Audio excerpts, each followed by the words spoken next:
안녕하세요. 스타라이트의 엘입니다. 반갑습니다, 여러분. 영상 전에 공지사항 하나 드리면 전 오늘 밤 12시 전후로 커뮤니티를 통해 공지를 할 테니까요. 평소 저의 매매 상황을 참고하시는 분들은 알고 계시면 좋을 것 같습니다. 어제는 프리장 시작부터 분위기가 좋지 않았는데요.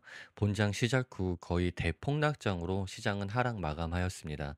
지표 발표 전부터 채권에 대한 매수세가 좀 많이 몰리면서 주식 시장에 대한 경계 심리가 상당히 높아져 있다는 걸 알 수 있었습니다.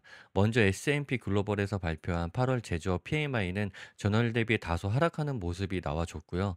메인이었던 ISM 제조업 PMI 수치가 발표가 됐는데 이 수치가 예상치보다는 약간 하회하긴 했지만 0.3 정도밖에 안 됐고 오히려 전월에 비해서 반등하는 모습도 있었습니다. 고용지수가 증가를 했고요. 그리고 보고서 안에 산업별 코멘트를 보면 컴퓨터와 전자제품 부분에서 전체적으로 사업 전망이 양호하고 하반기에는 전자제품이 경기 침체에서 벗어날 수 있을 것이라고도 했습니다.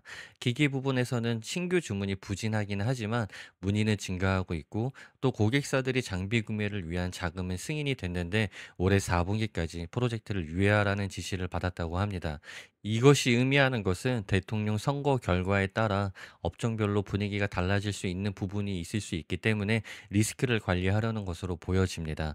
2025년까지는 수요가 증가하면서 대통령 선거가 끝난 연말에는 좋아질 것으로 예상을 한다고 밝혔습니다. 이런 수치들이 시장에 대한 폭락을 이끌었다고는 볼 수 없고요. 이제는 다 아시겠지만 미국의 제조업 시장은 미국 시장의 10%대입니다. 그래서 크게 볼 수가 없는 거죠. 미국을 끌고 있는 건 서비스업이니까요. 그럼 이번 하락에 큰 역할을 주도한 것은 저는 엔화 때문이라고 보고 있습니다. 일본 은행의 우에다 가주오 총재가 경제재정자문회의에 참석해서 물가 전망이 실현이 된다면 정책 금리를 계속 인상하고 금융 완화 정도를 조정할 것이라는 입장을 다시 한번 밝힌 부분이 있었는데요. 엔화가 금리 인상에 대해서 지속적으로 밝히고 있다 보니까 아무래도 돈은 금리에 따라 움직이기 마련이잖아요.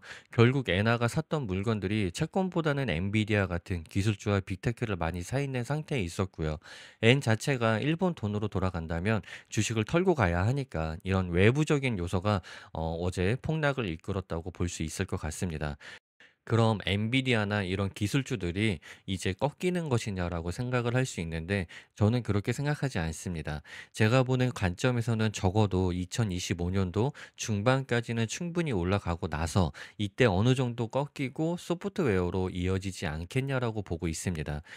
단순히 엔화로 인한 악재로 하락을 한 것이고 기업들의 개인 악재가 있는 것이 아니기 때문에 AI 자체가 끝났다라고 보긴 힘듭니다. 그리고 공매도가 하락에 또 한 몫을 한 부분도 있기 때문에 반도체 같은 기술주들이 9월에 조정이 있다라고 보여지고 있고요. 이 조정 다음에는 상승이 일어날 가능성이 많기 때문에 지금의 조정 자체를 갖다가 일시적인 조정으로 봐야지 경기 침체로 인해서 주가가 이제부터 폭락이다라고 보기에는 아직 어불성설이다. 왜냐하면 기업의 이익이 계속해서 증가되고 있기 때문입니다. 결론은 엔비디아는 아직 털고 나가야 할 관점이 아니라 관망 후에 백불선으로 온다면 매수의 관점으로 보시고 블랙웰로 인한 주가가 상승한 후에 털고 나가던가 분할 매도해도 충분하다고 보여집니다. 그리고 채권이 오른 이유는요, 현 시장에 대한 불확실성 자체가 싫었던 것으로 보여집니다. 어느 정도 주요 성장 기업들이 과성장도에 들어선 것도 있고, 미국 대선이 굉장히 팽팽한 가운데 누가 대통령이 될지 모르겠다는 부분도 있을 수 있고요. 아무래도 이 엔캐리 트레이드 청산에 대한 공포 심리가 크게 있고요. 이런 여러 부분들이 지금은 불확실한 시장이라 판단을 하고 자금을 안전자산의 채권 쪽으로 몰리지 않았나 싶습니다. 이런 대폭락장에서 테슬라가 정말 잘 버텨줬는데요. 장 초반에는 이런 분위기 속에서 혼자서 상승하는 모습을 보이기도 했습니다. 물론 장 후반으로 갈수록 악화된 분위기에 테슬라도 이기지 못하고 하락으로 마감을 했지만 꽤 선방을 했다고 보여지고요. 어제 영상에서도 테슬라는 지금 굉장히 좋은 모습을 보이고 있다고 말씀을 드렸었는데요. 어제도 호재인 소식이 좀 있었습니다.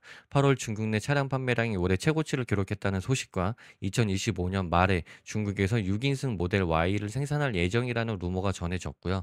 결론으로 보자면 테슬라는 200불대에서 매수의 관점으로 보시고 10월 10일 로보택시 이후에 반등을 보고 차후 어떻게 할지 결정을 해도 충분하다라고 보여집니다.